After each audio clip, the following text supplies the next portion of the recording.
Hello, welcome to Carrow Road. Norwich City have come unstuck, it's fair to say, going down 3-0 here against Leeds United, a 3-0 win that sends Leeds back to the top of the Championship. And a curious afternoon. I was really looking forward to the game, and I have to say I did enjoy the game as a reporter and as a spectacle, because it was played at such a great tempo, especially early on. And it was a really even early exchanges actually. Norwich had a good territory and good possession in that spell. Probably, maybe not entirely in terms of clear-cut chances, but it was a good even start. The problem is that Leeds scored twice in the first 26 minutes, 2 goals in the space of 5 minutes as well, and that really Norwich didn't have an answer to that. I think that was the most disappointing aspect, that once Leeds got themselves ahead, that was it really, and especially with the second goal coming up close afterwards. And I mentioned that to Grant Hanley afterwards, and he was like, yeah, that's pretty much how it felt as well, and that Norwich couldn't really pick themselves up or figure out a way back into it. Could be as much down to them and their lack of options and what they needed to do to unpick Leeds, but likewise maybe a concession and conceding that Leeds are a very good side this year, and being in that situation was always going to make life very difficult.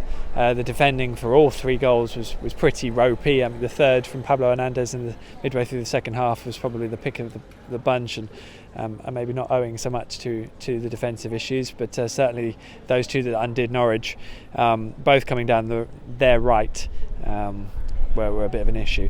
Confession here, I haven't seen, they had no TV feed in the press box. I haven't seen any of the goals other than once in real time, picking up between laptops, so hopefully I'll get to see replays and what have you tonight. But that was kind of the ebbs and flows of the game. On Leeds, it's really interesting because today was, I looked at the side before today and I thought, well, I've seen all these players before, they can't really be that good. And it is remarkable what Marcelo Bielsa has turned them into, because in terms of not just their defensive organisation, because actually, had Norwich got themselves ahead in the game, I think the dynamic would have been completely different. And I think the goalkeeper's possibly a weak link, and they've got some really average players in there, but actually as a collective, and it's not just the defensive organising, but it's the shape of their play and the energy, especially in the tempo. Whether they can keep that up all season will be crucial to them. But they play some beautiful stuff through the middle, and they broke so well. And of course, that's where the first 2 goals came from in those situations. So they were a pleasure to watch. And let's be honest, there's not much that's very particularly likeable about Leeds United, but they probably like it that way. And so the only thing that was going for them really was the nice way that they went about playing their football, and Norwich were in that same vein in terms of the tempo and effort in that first half. But what we have now with Daniel is big question marks. Again, each time Norwich lose, those question marks aren't going to go anywhere. They're only going to be underlined, and they will back up people's feelings on Daniel and where his shortcomings are. He didn't make changes early enough for me. I thought Norwich had a spell where there were just a few gaps opening up in the second half, and Norwich were just starting to exert some pressure, and maybe the right change, so say Emi Buendia coming on earlier and taking advantage of some of those pockets of space, would have been a real help. But Emi didn't come on until it was already 3-0, and by that point the game was definitely over. So that was a bit of a disappointment for me, and I'm in a way excuse me, in a way I'm willing to give Norwich this because of what Leeds are and the fact that they do, I think, have a real good chance this year. But clearly we'll know what's coming up on Sunday, especially. Ipswich are now bottom of the table and will be going into that derby game on Sunday. That will be a different kettle of fish, and the opposition will be, and so therefore will Norwich's need to exert some quality and real character, because we're going to need to see all of that. The defending was pretty awful, as I've mentioned. Ivo Pinto, I think, got caught out for the first 2 goals, both coming down the right, but Tim Krul, I think we have an issue here.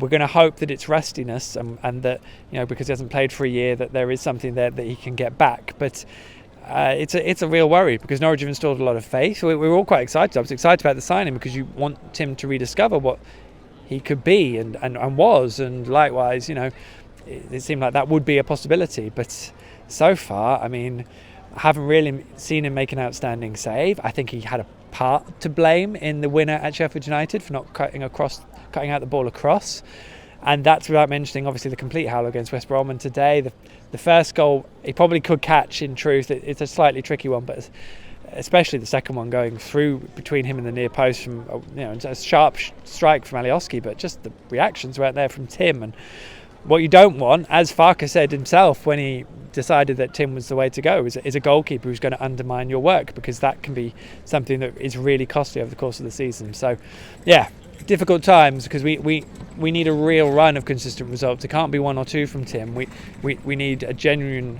long lengthy run of consistent performances and solid performances that ensure that there is a real good sense of security around the Norwich defence, because that's going to be the platform that they will build off. It won't come through scoring goals, and to be honest, it didn't really ever look like scoring today, and isolation for Jordan Rhodes at times is becoming a little bit of a worry.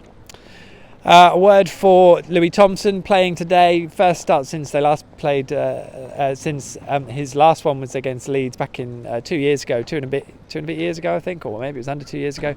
Here against Leeds, he was excellent that day. He was okay today. He was played in the sort of in a midfield three. It was a 4-3-3 from Norwich, pretty much. So he was on the right side of Tom Treibel. Got up and down okay. I would say he was getting a bit of a slog in the second half, and yeah, it's going to take him time really to get up to the speed. It's not quite at the level he was a couple of years ago yet, which is entirely understandable. In many ways, he's already exceeded what I was expecting from him so quickly. No Alex Teti today, so Tom Treibel was the key holder. And again, there is this issue with Tom. He just gets to the wrong side of his attackers so many times as a shielding defensive midfielder. That's a real issue, because you're just exposing your back four. And as I said, Evo started but got caught out for both goals. And noticeable now, I think, that Onel Hernandez's level has dropped from the start of the season, and Norwich are going to have to counter that, because he was so effective in those early exchanges. So plenty of food for thought for Daniel Farke, especially given we've got this horrendous trip to Cardiff on Tuesday night, which will keep all of us ticking over in one way or another, and then of course the derby on Sunday. So plenty more analysis to come out of tonight, and of course you'll be able to follow all that at PinkUn.com both tonight, throughout the weekend, and then it's a press conference bank holiday Monday to look ahead to the trip to Cardiff, and we will be there, me and Paddy, going to Cardiff so you don't have to.